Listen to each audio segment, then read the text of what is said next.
Hey everyone, today I'm going to do a quick review on my 2001 Acura Integra Coupe. Go over some pros and cons of the car, its performance, as well as its daily driver ability, which is what I've been using my car for.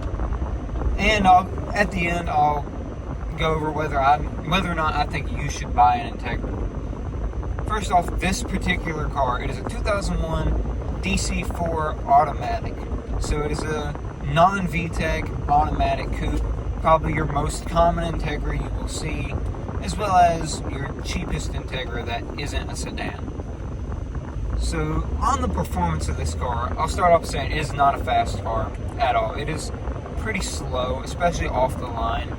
It takes a minute to get to speed, but on that note, it does hold speed very well. It'll run 60, 70 all day long and be happy. You can get on a very hilly road, curvy road, and it's not going to bog down going uphill. This car has a great overdrive with the automatic transmission. So, it is very fun to drive. The handling is awesome. This car takes curves like it's nothing. And this car is completely stock. I have not yet modified this car, which I do plan to do, and I will make a whole build series on what I do to this car. But it is completely stock, and it still handles great. I mean, you can take a pretty decent curve, 50, 60 miles an hour, and get very minimal body roll, and it stays planted very well. On the note with the automatic transmission, you hear a lot of people tell you that you shouldn't buy one of these cars. You shouldn't mess with one of these cars if it isn't a manual. I specifically bought the automatic because this car was going to be my daily driver. I'm in a lot of stop and go traffic, and I just didn't want to deal with a manual. The automatic transmission, it's good. It's got a good overdrive to it. It shifts nice and smooth. I will say though, most of the performance complaints I have about this car would be fixed if it was a manual. Some of the big things about the automatic, if you're in third gear and you're going up even the slightest incline, the car just won't shift. It will, I guess it realizes you're on a hill, and it will wait until you get off the hill to shift into next gear, overdrive, whatever it is. As well as this car does not like to downshift. You got to give it quite a lot of throttle to downshift, and I guess that's because at heart, no matter what anybody tells you, it's an economy car. That's what this car is. Although it is sporty, it's an economy car. On that same note, it gets great gas mileage. This car's bone stock. It's about 25 miles to the gallon, which is very nice when you're driving long distance like I do. Overall, the performance, I can't complain. You know, it's a smooth driving car, handles great, good steering, and it stays planted very well. Daily driver, that's where things get a little iffy with this. The space, if it's just you mainly in this car, or maybe you and a friend, it's not bad. If you have to put people in the back seat, it's not comfortable at all. I've had people in the back seat, and their number one thing is their head hits the back glass. This car definitely was not made for passenger comfort. In the driver's seat, it's a fairly comfortable car. Everything's nicely laid out. The biggest complaint is the radio, though.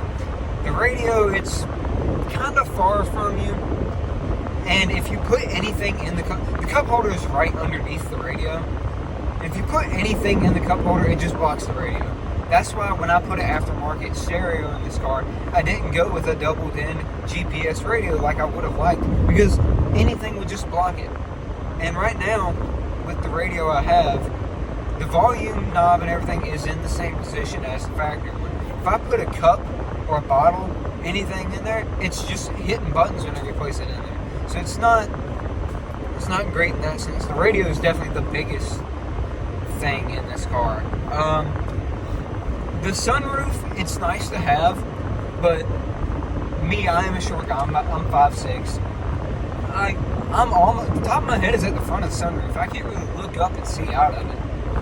So it's nice to have, but can't really do much with it. But it's a very reliable car. Like I said, I drive this an hour each direction each day. I haven't had any issues out of it.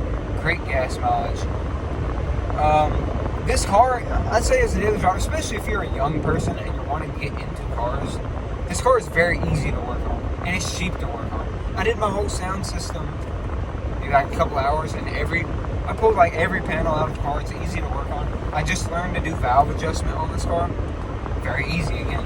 Like, it's a great car to learn to modify and to work on. Now, should you buy an Integra? I'm a little bit biased. I fell in love with this Integra in the short time I've had it. Absolutely, I think everybody should have an Integra. But break down into different situations. If you're a young guy, high school, college, like I am, absolutely, it's a great car to learn to work on. Great car to modify. Gets good gas mileage, so it's not going to break the bank to own, and insurance isn't very much. And not to mention, you don't see a lot of Integras, so you're going to have a cool car that you don't see very often.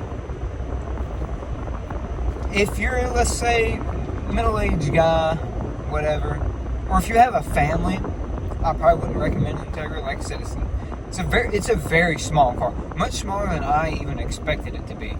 Very, very small. So you don't have a lot of space. You couldn't put like a car seat or something in there. So I definitely wouldn't recommend it in a situation like that. But if you're just a young guy, you need a fun, cool daily driver, I absolutely recommend the Integra. It's a very fun car. Yeah, in the short time I've had this car, I have fallen in love with it. It's a great car. I enjoy driving. I look forward to driving this car every day. Like I said, I do plan to modify this car. So I will do a whole series on my channel, stuff I do. I plan to do Yannicka Catback, maybe Function Form Type 1 or True Hardcore Lovers. Haven't decided yet. Still deciding on wheels and everything, but no, overall, I definitely recommend Integra. And if you're going to do it, I would say go ahead and get the manual. It'd probably make the car even more fun than it already is. But if you find a good deal on an automatic, like I did, go for it. Get the automatic. It's still a fun car to drive, and there's nothing wrong with having an automatic. Everybody's gonna be like, "Oh, you needed the manual. It's not a real sports car without a manual." This car isn't a sports car anyway. Like I said, it's slow, but it's nimble. That's where it comes into play. So I mean, if you find a good deal on an automatic, pick it up. That's what I did with this one. This car has 126,000 miles on it. Great condition, old lady owned. I got this car for like 32. I found an insanely good deal on this car, so I bought it.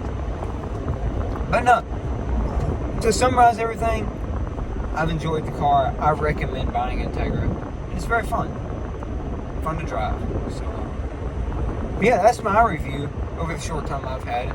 I'll continue to update stuff, build the car, continue to build on that review. So yeah, thank you for viewing.